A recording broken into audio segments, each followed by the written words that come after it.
Good morning, Europe. It's Wednesday, the 13th of June. Our top stories for you. Heading to shore. 629 migrants head to Spain after being blocked by Italy, while a debate in Europe rages on. Our correspondent joins us from on board the ship. Now, reality check. Did Trump, the deal maker, deliver on North Korea? Plus, the one thing that reportedly caught the Pentagon off guard. And over in the Cube, our social media news desk. We'll show you how the world reacted to that meeting and, crucially, what the North Koreans are being told. Dodging defeat, the UK government narrowly wins a key Brexit vote, limiting Parliament's role in any deal with Brussels. The loss of trade through tariffs. And what's in your attic? The forgotten vase in France that just sold for 16 million euros. Thank you for starting your morning with us. Now, after days at sea, the end of a long journey is in sight for hundreds of migrants. While the political debate over their plight heats up across Europe, 629 people aboard 3 boats are now heading to Spain after being refused entry to both Italy and Malta. But this is only the beginning for this group. After being rescued from the Mediterranean last weekend, rough seas are forecast for the coming days. Not to mention a growing political storm. It will take days for the Aquarius to reach Spain. The ship and the 2 Italian boats accompanying it are currently forging past the southern coast of Italy. And that is where we find our correspondent, Annelise Borges, who is the only broadcast journalist on board the vessel since the beginning of the mission. Annelise, it's good to see you there. What do we know so far?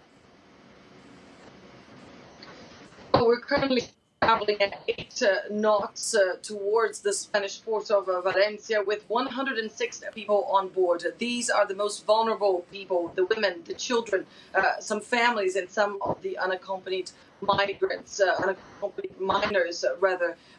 Right now, the situation is very calm. People are slowly waking up after yet another very trying day for them, but one that they hope at least has set them on their last leg journey to Europe.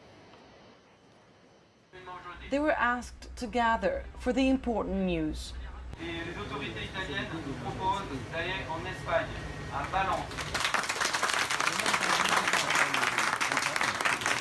After more than 3 days at sea, the idea of finally reaching shore was a relief.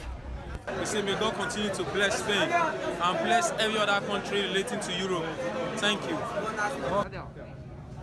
Italian authorities agreed to take 500 people aboard a Navy and a Coast Guard ships, vessels that are now escorting Aquarius to the Spanish port of Valencia, a trip that promises to be yet another trying part of this journey. It will be at least 3.5 days, 3 days and a half. That would be the transit time in good weather condition, but we already know that we will encounter westerly winds, strong westerly winds, so we will be obliged to reduce the speed probably. Many questions remain about the future of these men and women who found themselves at the heart of one of Europe's biggest immigration controversies. Will they be able to stay in Europe? And if not, what will happen to them? While some pondered those ideas, others already started worrying about the next search and rescue mission. 41 people were rescued off the coast of Libya while attempting the crossing, and 12 died at sea, on the same day that marked the beginning of the end of a dramatic journey for those aboard Aquarius. So, large sense of relief among the vast majority of the 629 people who have been rescued from the Mediterranean Sea and who are looking forward to finally reaching shore. And as you mentioned there in your story, Annelise, this is one boat, but there will be others. What will happen to them? Well, that is a question that has been fueling a political debate, one that has been the people here aboard have been sheltered from those rescued at sea, at least. Of course, the teams working on board Aquarius, MSF, Doctors Without Borders, and SOS Méditerranée, they have been following this debate very closely, and they have been following the remarks made by different European leaders, including, of course, the French President Emmanuel Macron, who has accused Italy of being cynical and irresponsible, and said that it was Italy's responsibility to take in all these people. And of course, they have also been following the reaction by the Italian government. Italy's Deputy Premier Luigi Di Maio has reacted to France's comments, saying that he is happy the French have discovered responsibility and that they should open their ports, and Italy will send a few people over. Of course, the question now is, will what happened to Aquarius impact the work done by these NGOs in the Mediterranean Sea? Currently, there are 3 humanitarian vessels that conduct this kind of work in what is considered the world's deadliest migration route. So the question now is, will they be able to continue doing the job? All right, thank you for that, Annelise Borges, live there from on board the Aquarius. Thanks. We just want to show you what's happening right now off the coast of Italy in Catania. These are live pictures of an Italian Coast Guard ship, and we are told there are at least 900 migrants on board. That's what we know so far. They were picked up as part of an EU rescue operation, and this is happening, of course, amid one of Europe's, if not the biggest, migration crisis. And it's also at the heart of a political debate that the EU is trying to resolve. So again, you're looking at live pictures from the coast of Italy, a boat carrying some 900 migrants over there, and we will bring you the latest information as and when we get them. And as the boats that our correspondent Annelise Borges was talking about earlier steam towards Valencia, Euronews journalist Carlos Marlasca was in the Spanish port city to find out what people there think of the latest developments. Nick Wells has the story. Those who've already made the long journey from Africa to the streets of Valencia have welcomed the decision by the city authorities to take in the 629 passengers on board the Aquarius. They could have a better life than in Africa, at least. I think they can, but it won't be easy. Many locals too are getting behind the city's decision, saying they are proud that the regional authorities have taken the initiative and believing it will boost employment in the city.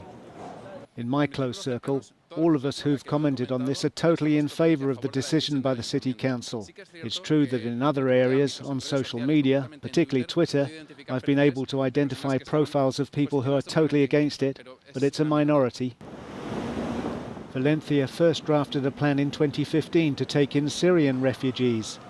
Although it wasn't possible at the time, the new Spanish government has revived the plan.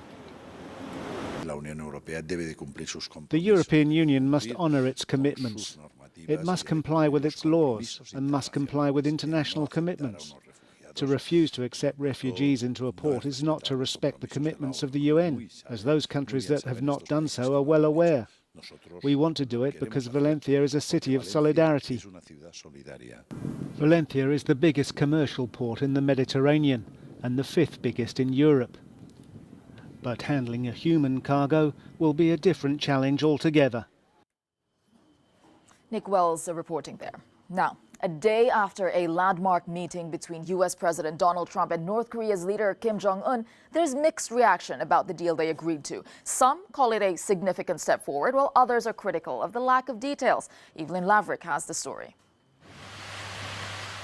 Great progress was made. That was the personal assessment of US President Donald Trump about his historic summit with North Korean leader Kim Jong-un. But with no clear signs of how or when the denuclearization of the Korean peninsula will happen, the summit's main aim, others have been more cautious. It's a good start, but it's going to be a long journey. And there's a lot of work to be done yet. This is just the beginning of negotiation that could encompass a lot of very complex and difficult issues between the United States and North Korea that will include many of the major powers in that part of the world.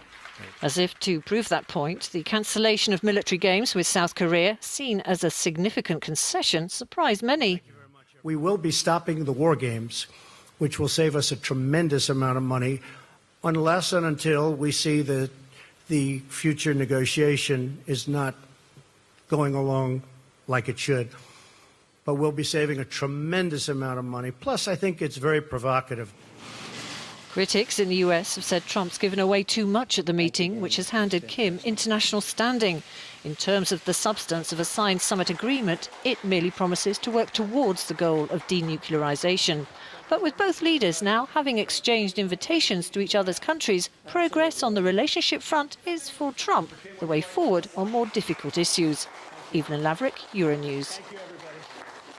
So there is that question. Has Donald Trump handed too much power, too much to North Korea's leader, or is this the first step towards a bigger prize? Alistair Sanford joins me now in the studio. Alistair, halting those military exercises with South Korea, that's no small thing. It's a big deal. It's a very big deal, and as Evelyn was saying, it took people by surprise, not least the US military and South Korea, which weren't told about this major concession stopping the war games in the Korean Peninsula. The US has been a major ally of South Korea since the Korean War. It has nearly 30,000 troops in the region, and it is seen as the ultimate arbiter of security. Now, for a US president there to say, I think these exercises are provocative, is almost incredible.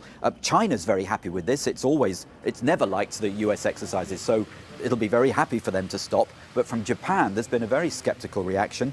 The defense minister has said today that these exercises are vital for East Asian security. And as far as Tokyo is concerned, well, we have no intention of changing our joint drills with the US. Seoul, South Korea has been more discreet. President Trump has spoken on the phone with President Moon.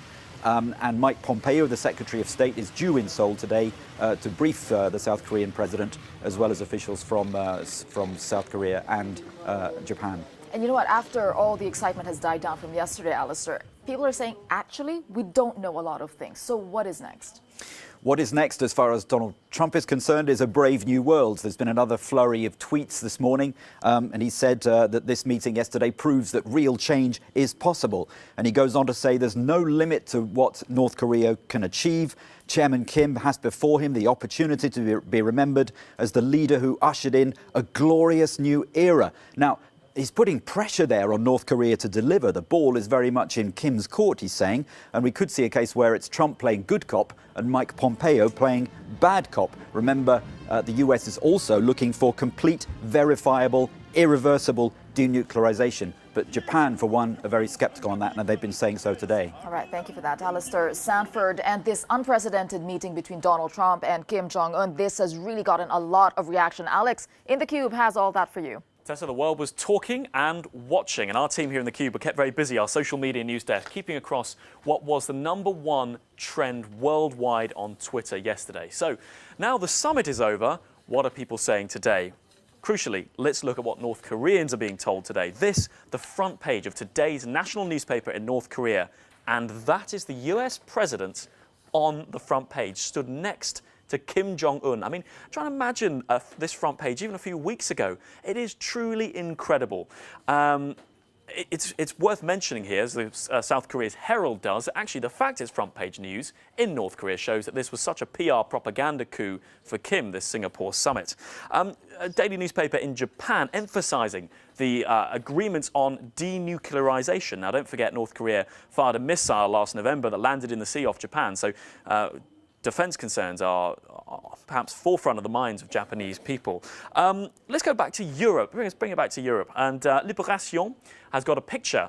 It's a mock-up of Kim Jong-un and Donald Trump with 2 boxes you can tick, whether you think the meeting was historic or hysterical. Perhaps a bit of a scathing take there. The UK's Metro newspaper has a love heart between Kim Jong-un, which it describes as a despot, who it describes as a despot, and Donald Trump, asking if Donald Trump is being played. So what do you think? You can let us know using #TheCube. All right, thank you for that, Alex and the Cube team. Now, a French photographer who was at the center of a scandal that saw the Nobel Prize for Literature postponed has been charged with rape. Jean-Claude Arnault is married to a former board member of the Swedish Literature Academy overseeing the prize. He faces allegations the assaults took place on sites owned by the Academy, and he denies the charges. And still to come for you on Good Morning Europe, UK Prime Minister Theresa May narrowly survives a key Brexit vote. But how much damage has it done to her leadership? Our UK correspondent has all the details. But first, a look at your weather.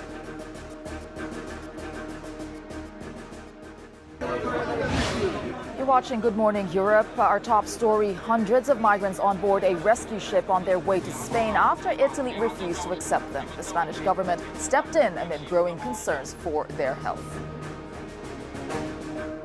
Now to a story highlighting the dangers of fake news on social media. There were rumors in India spreading on WhatsApp, and this has led to the deaths of several people. Alex in the Cube has more on this story. Alex. I do, Tessa. I just want to show you these two faces. These two men are the latest victims of a spate of violence in India fueled by fake news. They were lynched by a mob after being accused of being part of gangs that kidnap children. These two men were killed as a result of that hysteria. Now, it's worth saying here that this is obviously a deeply disturbing story. We've heard a lot about fake news, but this really is putting it into context of how dangerous fake information can be. Let me pull up a tweet. This is from Assam State in India, and the state police there are warning people now, saying fake news is being circulated on various social media platforms. They specifically talk about WhatsApp, Twitter, Facebook. They say this fake news is causing confusion and fear amongst the people, and they're requesting people not to pay attention to it. Now, the rumours are going round that unknown people are coming into areas and kidnapping children. So these two men reportedly stopped to ask for directions. That is when they were set upon by people who mistook them, and believing these fake rumours, mistook them to be part of this wider conspiracy. Now, obviously, this has outraged other people across India. Candlelit vigils have been held for both of these men, two young artists killed as a result of this, what's been called as national hysteria.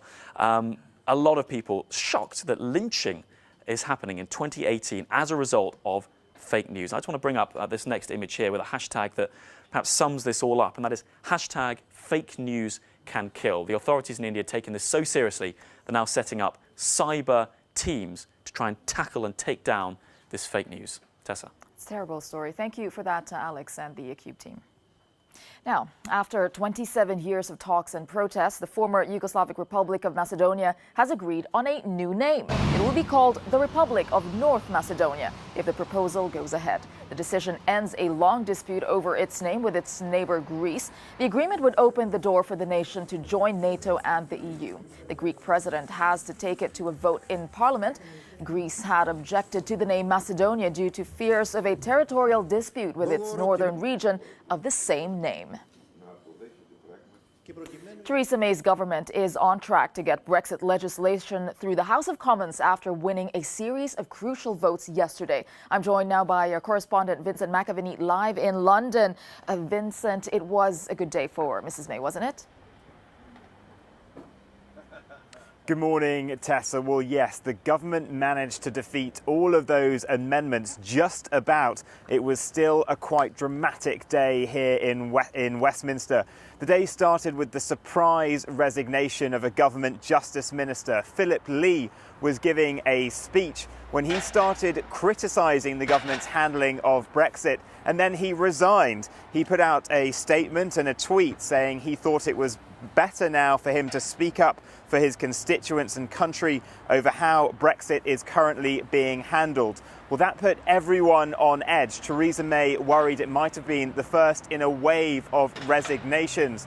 But when it came to those votes, she actually had her whips in the House of Commons going around the benches, siding up to MPs, encouraging them to support her. She herself came down here to the House of Commons, pulled around 15 of those MPs that she thought might rebel into an office and tried to strike a deal with them. In the end, the government did get rid of all of those amendments, but in one vote it was by a really narrow margin, just 11 votes in it for her. Yeah, Vincent, so now it's day two. What are we expecting?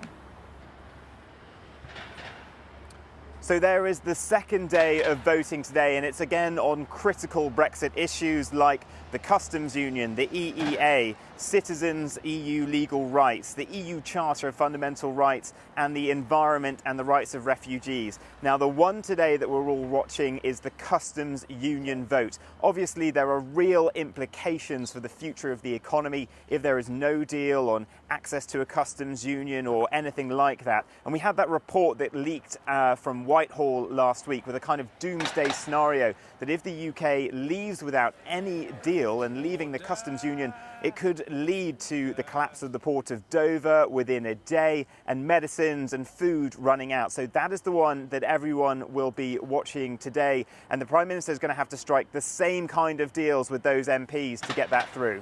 All right, thank you for that, Vincent McAviney, live there in London. Let's head over to Russia, where football teams are arriving ahead of the World Cup. Football fever has landed on the streets as fans from all 32 competing nations get into the spirit. Reigning champions Germany touched down in Moscow, hoping to become the first team in 56 years to retain the cup. Now, not favorites to win, but chipper nonetheless. England arrive ahead of their first training session this morning. And one dedicated football fan from Saudi Arabia turned up just in time to watch his home team play the hosts in Thursday's opening game. And still to come for you on Good Morning Europe, a vase found in a shoebox in an attic sells at auction for a fortune, making someone a millionaire. But first, let's look at your weather.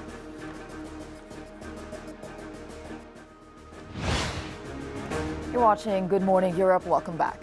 Now, our next story, the owners stashed it in a shoebox in their attic because no one in the family liked it very much. But yesterday, an 18th century Chinese vase sold for 16 million euros at a Paris auction house, 20 times the original estimate.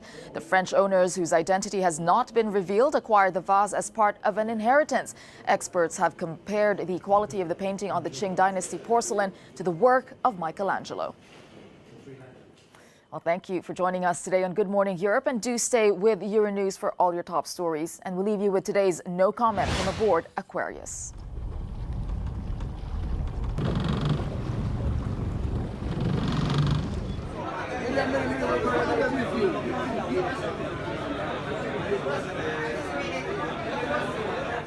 كلكم تنزلوا تحت. For whose they have wives. Please go down and meet your wife. What do you think to go to Spain? I'm very happy. I'm very happy. Yes. ينزل تحت ويمشي يلا مع جو.